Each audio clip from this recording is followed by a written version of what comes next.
There's few things worse than being unappreciated. I'm Adam Barber, and I'm the man of God at large. My voice is still kind of gone, but we'll just have to push through and do it anyway. I noticed that when I read Scripture, and I'm reading the letters of Paul, what makes up the majority of the New Testament, that he always takes time to mention he calls them fellow laborers, or his fellow prisoners, or his fellow soldiers. He mentions the people that he is in ministry with.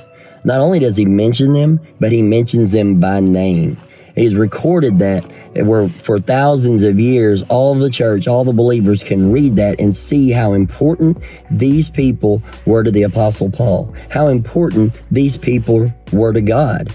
And that is appreciation. That's appreciation for who someone is and what they do for you, what they do for others. And that's a powerful, powerful thing.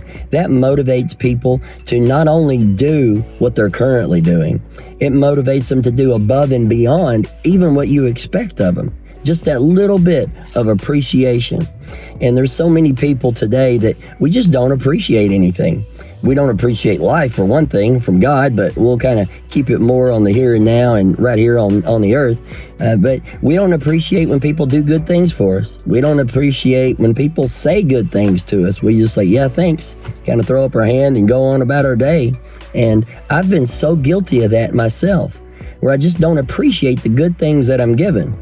And so I had to kind of think about that and try to sort of look at myself and try to figure out why that is. And I think it's because I have an expectation that I deserve it, that it's owed to me.